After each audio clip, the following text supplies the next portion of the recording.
Welcome to our video guide on using BIT's integration with QuickBooks Desktop. We'll go over everything that you need to record your financials with these two systems.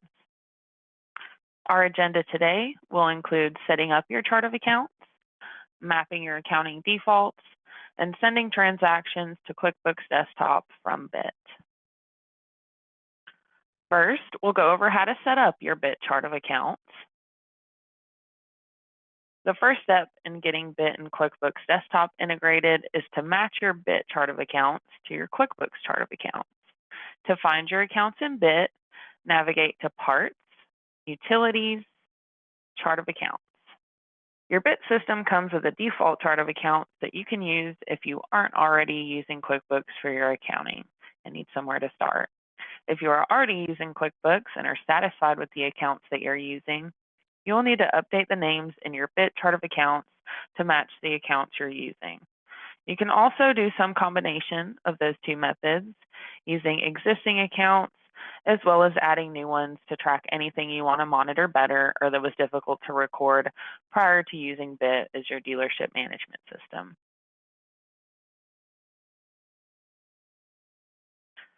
Once you've navigated to your BIT chart of accounts, you can click on the magnifying glass to see a listing of each account in your BIT system.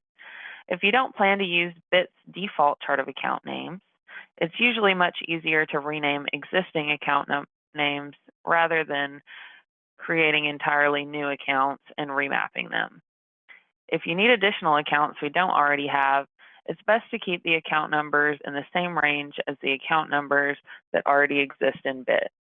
The account numbers between BIT and QuickBooks do not need to match.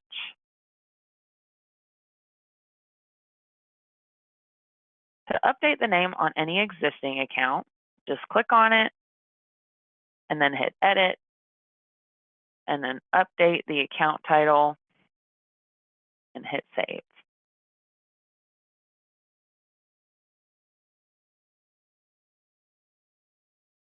To add a new account, first figure out which account number you want to use. A 4-digit number close to similar type accounts is usually best. Then you can type in your new account number and it'll be recognized as a new entry. Type in your name exactly as it is in QuickBooks and then pick the appropriate type. The scheduled setting should pretty much always be set to no unless the transaction needs to pull over the customer or the vendor name, like for accounts receivable or accounts payable. The cost of sales and inventory accounts are only necessary for sales accounts, and each sales account should be mapped to the appropriate matching accounts of that type, unless there's no cost associated with that type of revenue. For example, like what we're showing you on screen, your sales parts account should be linked to your inventory parts account and your cost of goods sold parts account. And lastly, don't forget to hit Save on your new account. With QuickBooks Desktop, include both the parent account name and the sub-account name when adding the account title to your BIT system. If you use numbers to organize your accounts, those should be left out of the BIT account title completely, leaving only Yamaha inventory new units in the example that we're showing you on screen. If you switch accounting systems and use sub-accounts, let BIT know first, since this is different with the online version of QuickBooks. Next, we're going to go over how to map those accounts so that they're used when you want them to be. The first step in understanding how to set up your defaults is to understand the hierarchy of accounting priorities in BIT. At the top of the pyramid are inventory item specific accounts, and these always take precedent over any of the other accounting parameters below it. Next are billing code specific accounts.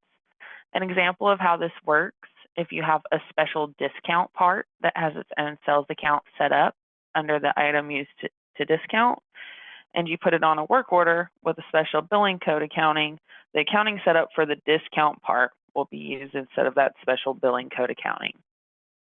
Then you have customer specific, and at your base are accounting defaults. If you don't have any special accounting set for the steps above, accounting defaults, then your accounting will default to what's set up there. These are the accounts that are most commonly used, and the sections at the top of the pyramid are usually only used in special situations, and we'll go into more detail on how to set up all of those at each priority level, starting with your accounting defaults.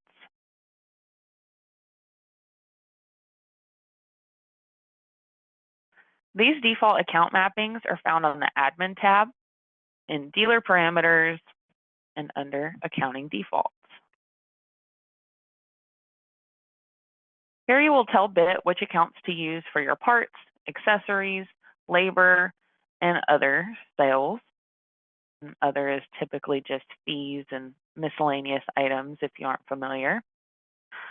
These first set of defaults are used for sales in the parts module and the service module. Each category can use a different sales account, or you can keep it to the minimum of one account for labor and one for the 3 other types.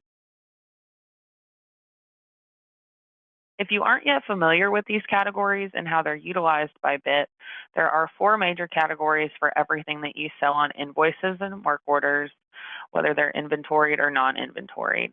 And they're set by the payload code found on each item under parts, inventory update on that first tab when you get there. If I sell the part shown on screen on a work order, the amount charged for that part will hit account number 4751, Sales Parts Service. The sales section is not currently used, and those accounting defaults are set up in the sales module, and that'll be covered in just a little bit in this video.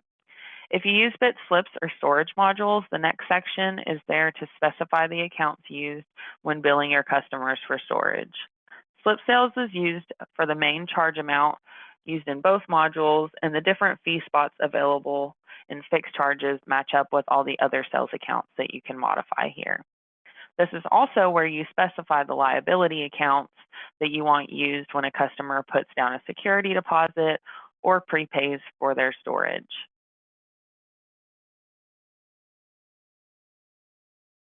Lastly are some miscellaneous accounts used all throughout the system. These include undeposited funds, cash clearing, which are used to track the payments that you collect from your customers. It also includes accounts receivable and payable, the sales tax payable account that's used for your part service and storage transactions, the customer deposit account that is used in parts and service when the collect deposit button is clicked to take money down, and the AR finance charge account used if you decide to charge customers with a balance on account for over 30 days. The last 2 accounts found on this page can be ignored and aren't currently used in the system. Undeposited funds and cash clearing are 2 accounts that work together when you use the record deposit process in BIT. The important part to understand when setting this up is that the undeposited funds account is the account that is hit when you process your deposit groups, and the cash clearing is the account that is hit initially with each collection of money and is then pulled from this account to place in undeposited funds when you process your deposits into those groups. The default's already there, the recommended setup for BIT customers integrating with QuickBooks, because it sets you up to use our record deposit process, and it just makes the money a little bit easier to manage when it's in a couple groups as opposed to each individual dollar amount. You should shoot to mimic your bank statement when doing this process, and it'll be covered later in this video. For customers who want to see each deposit individually and bypass the record deposit process, you can switch the cash clearing account to undeposited funds, or really any other account where you'd like to see the money that you're receiving in BIT to be debited. Some customers also make their bank account the undeposited funds account to put their deposits into their bank account directly on the BIT side. Next, we'll go over the defaults on the next tab over the Stock Orders tab. These are the accounts that are used when you receive a stock order in BIT and send it to accounting. The received items on the order will be debited to these inventory accounts based on the payload codes, just like the sales accounts we saw in accounting defaults. You should use the same liability account as set on the previous accounting defaults page, and usually the liability account is accounts payable but occasionally our dealers prefer purchase clearing to either hold that liability until the invoice is received or to create an accounts payable bill in QuickBooks. Last, enter the freight expense account that you want to be used for tracking the cost paid to ship the parts to your location.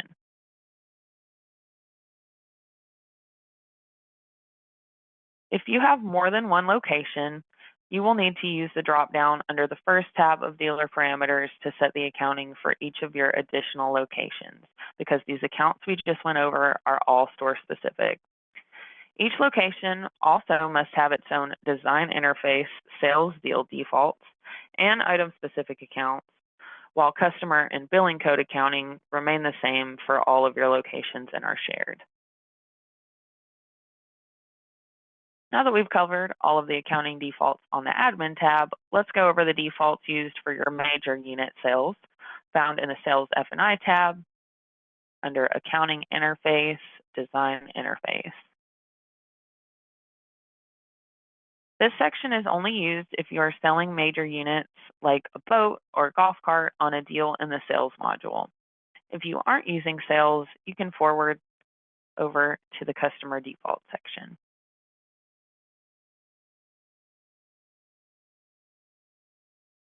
Once you're on the design page, you'll see a large grid with a bunch of columns and lines. These are the settings that tell BIT how to create your deal's journal entry for QuickBooks. The description indicates which piece of the deal's info we should see on each line of the entry we'll be creating. The freight price description in the example circled here tells us that we should be pulling in the price you are charging your customer for freight. But keep in mind, each description can be edited manually to say whatever you want it to say. So somebody could change freight price here to say something crazy like business address or accessory cost if they wanted to. So just try to make sure those stay accurate so your accounting will make sense. Every amount that you can fill out in a deal should already have at least one line filled out on this interface page by default. So typically you will just be editing the account or the description on the line that's already here, but you are able to add more lines to the entry if you need to for some reason.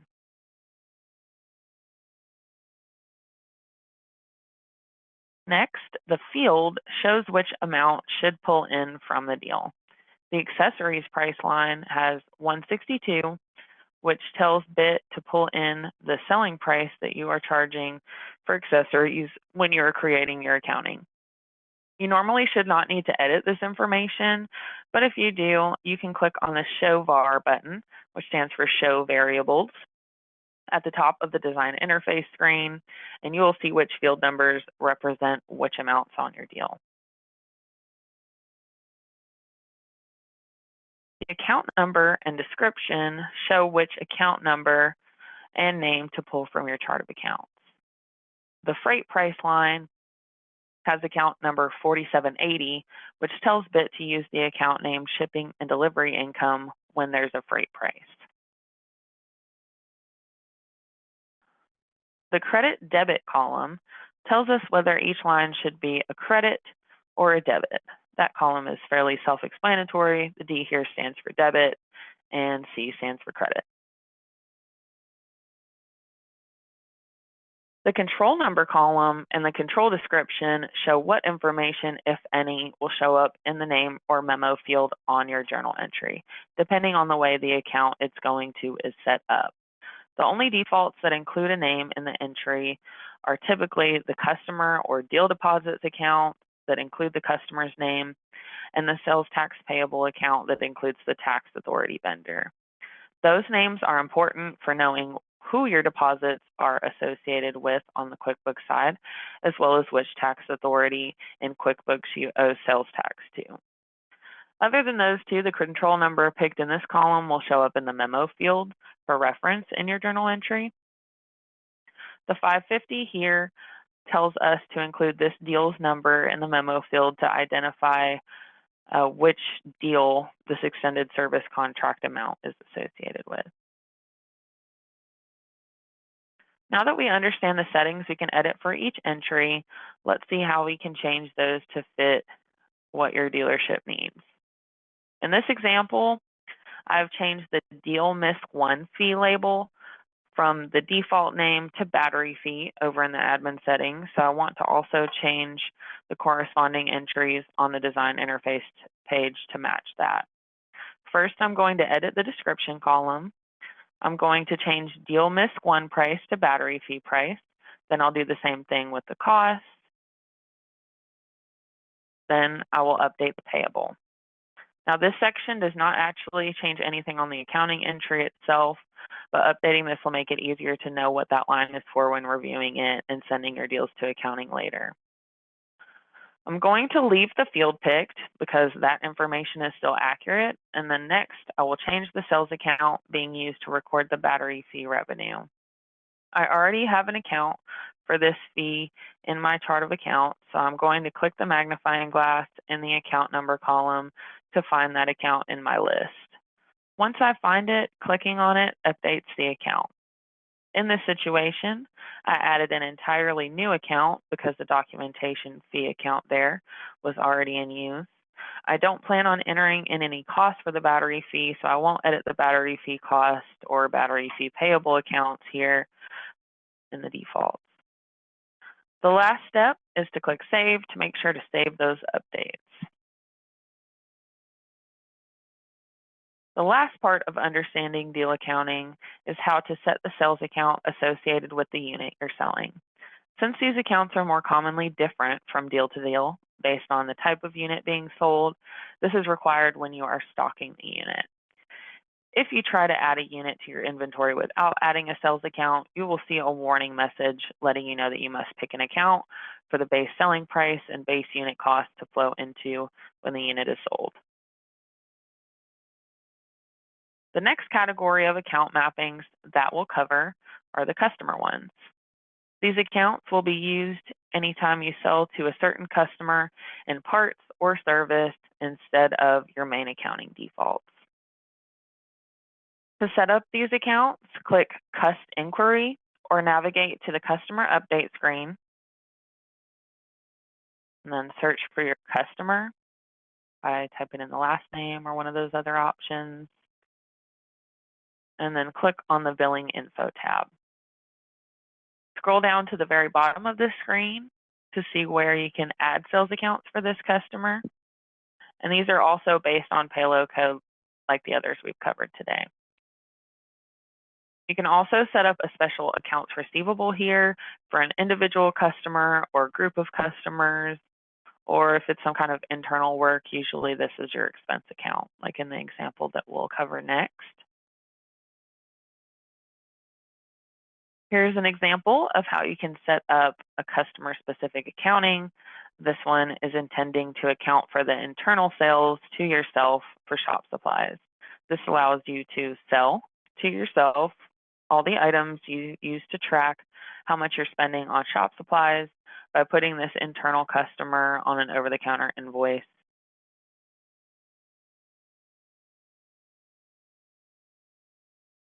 The next category of account mappings that we'll cover are billing codes. These accounts will be used instead of your main accounting defaults on special types of work orders.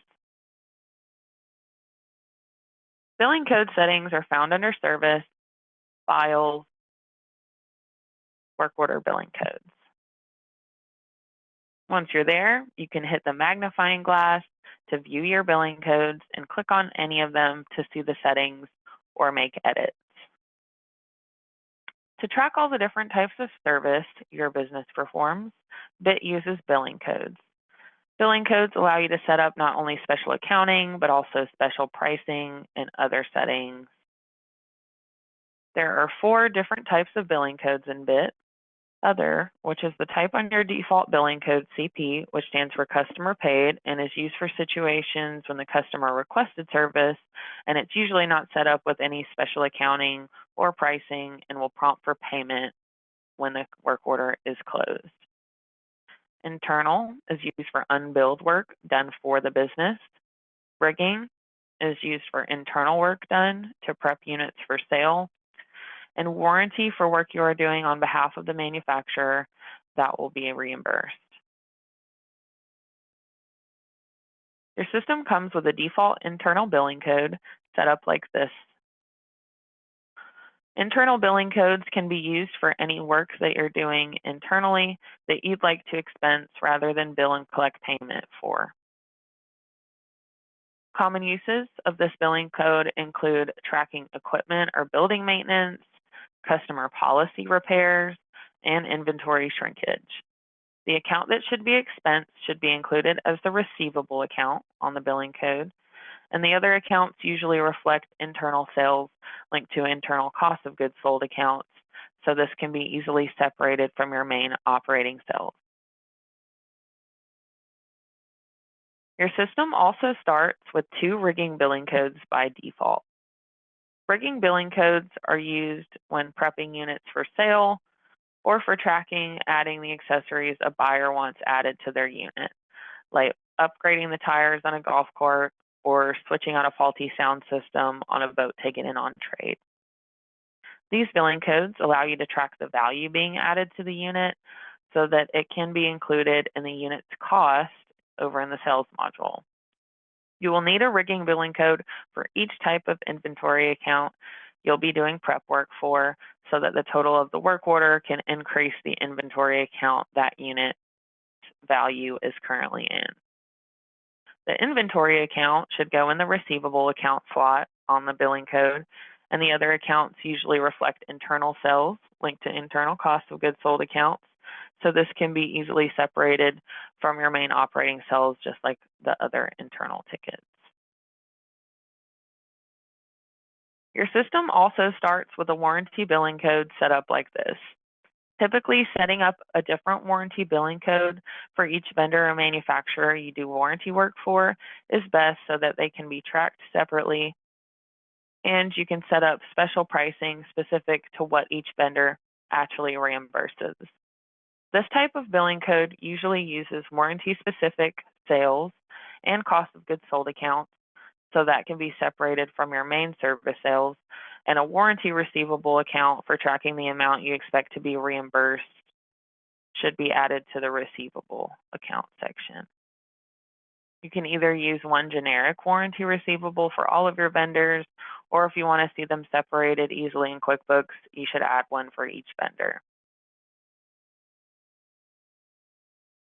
The last category of account mappings that we'll cover are inventory-specific accounts. These accounts will always take precedence over the other types of mappings below it when they're set up on any given item. You can view and edit part-specific accounting by going to Parts, Inventory, Inventory Update, and pulling up the item. There you'll see an Accounting tab, and depending if you have a multi-location system or not, you'll either see 3 company-wide accounts that can be set, or you'll see 3 location-specific accounts.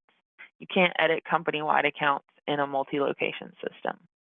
If there is nothing in this field, then the accounting will default to the next step down in the pyramid that has an account set. Setting up accounting here is useful for special items like fuel that you may want to be recorded differently than your normal parts.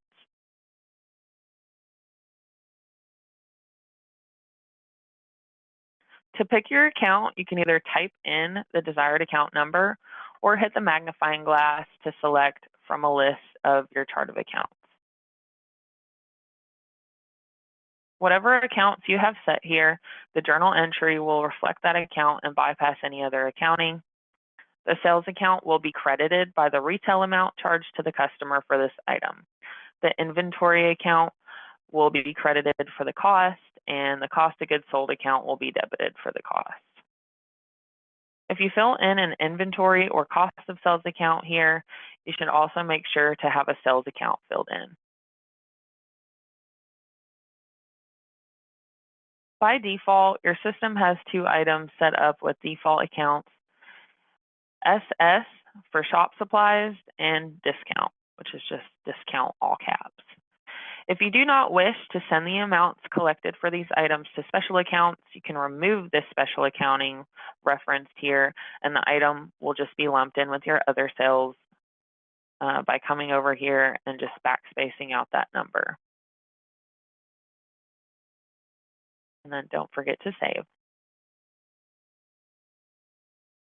Now that you understand how to set up your account mappings, you're ready to use them and send transactions to QuickBooks Desktop through the end-of-day process. Accounting transactions for stock orders are created when clicking Send to Accounting after receiving on the Receive a Stock Order page. Deals are sent to accounting by going to Sales, F&I, clicking Accounting Interface, Run Interface, pulling up the deal, and clicking Create Accounting. Each of these entries made since your last end of day will be included in the file for QuickBooks when you run your invoices through end of day following these next steps.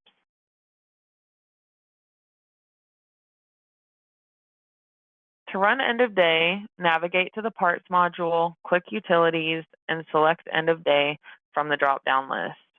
Once there, you'll notice a middle column of the screen that gives you an overview of the open and closed invoices in your system, totaled by both user and location.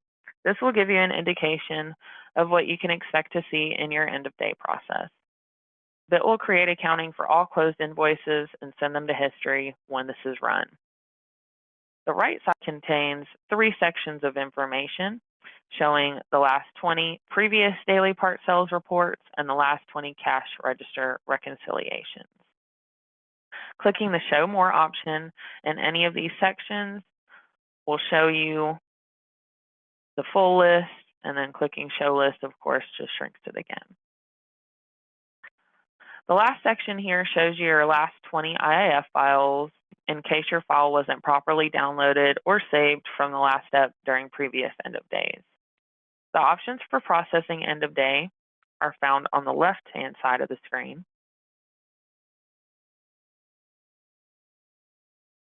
First, you'll see criteria that you can select along with the buttons for processing your end of day. The end of day options section lets you specify which accounts in the system should be processed through end of day. This is how you run process through a certain date or only for a particular store location. The accounting options section will determine which transactions are forwarded to QuickBooks as journal entries. This is handy if you want to batch specific entries together and run the process multiple times. If no changes are specified, all activity will be sent to QuickBooks at the same time. Clicking the Review QuickBooks Transactions Failures button will take you directly to step 3 of the end of day process, bypassing the generation of any new activity in end of day and allowing you to make corrections to any previous end of day issues. This screen allows out of balance invoices and invoices in the hold state that need to be run through step 3. The previous daily part sales reports is a lagging report that is generated during each end of day. Whenever you run the end of day process, all parts added to invoices since the last time you ran end of day are totaled up into the report, which can be reviewed the next time you visit the end of day screen. If you want to view the report immediately after running end of day, you can come back to this screen when finished to retrieve the report. Step 1 of your end of day process should always be to review your cash reconciliation report to verify that all the activity closed by users in your system is correct. This report contains summaries and payment totals to assist in closing out your drawer. Reviewing the cash reconciliation will be your final chance to catch any problems before invoices are sent to history and changes can no longer be made. This is generally the step where you will identify any major issues, like someone fat fingering a cost or accidentally scanning a barcode into a quantity field. These mistakes will end up transferring to QuickBooks and show up in all future reporting for that period if the activity processes through end of day unchecked. You can use the Step 1 Preview Cash Reconciliation button to print the cash reconciliation for all closed activity that has not been through the end of day process as many times as you'd like before running the process itself. At this stage, no activity is being processed, and you are just seeing a snapshot of the activity that will be processed when you run end of day. After reviewing your cash reconciliation, you can click the Step 2 Start End of Day button to start processing your closed activity. When you click this button, another cash reconciliation will print, guaranteeing that you will not miss any activity that might have happened since you printed your preview in step 1. After clicking this button, your invoices will be staged to run through the end of day process. Your invoices at this stage remain in a hold state where they haven't been sent to history yet and no accounting has been generated. Once you're on the next screen, you'll see the buttons that let you continue with end of day. There is an optional preview accounting button which can be used to review the transactions ahead of time if needed. When ready, click step 3 to run your end of day.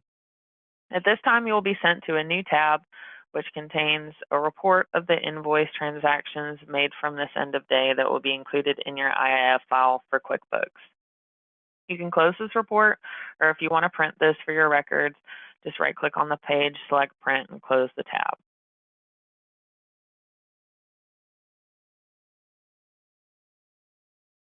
After closing the report, you'll be brought to a screen where you can hit Step 4, Finalize End of Day, to create your QuickBooks IAF file or record your deposits.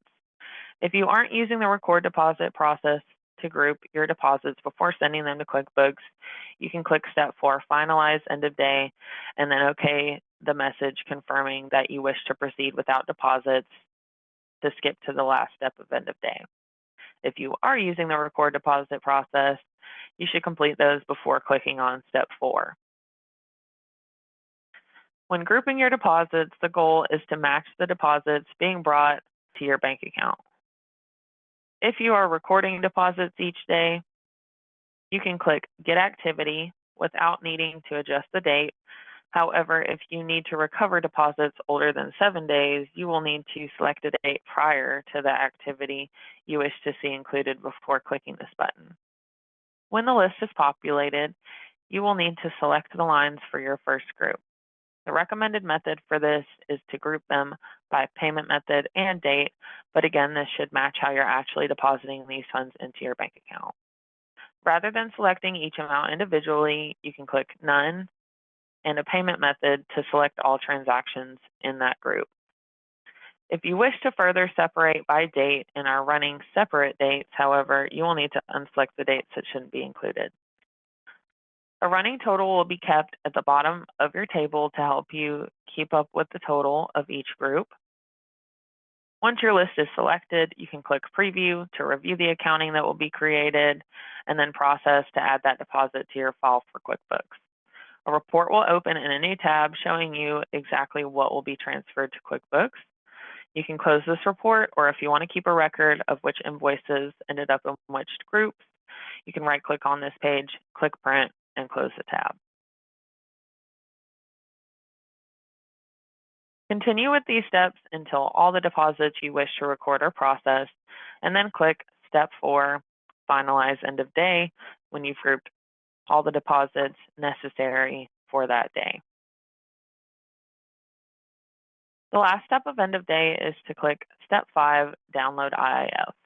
This sends a file to your Downloads folder that should be imported into your QuickBooks Desktop system to complete the process of sending your transactions to QuickBooks. The file is always created with your business ID, the user ID that created the file, and the date and time the file was created to help assist you in keeping your files organized. To import your file from BIT, open QuickBooks Desktop, then click File, located in the top left corner of the program.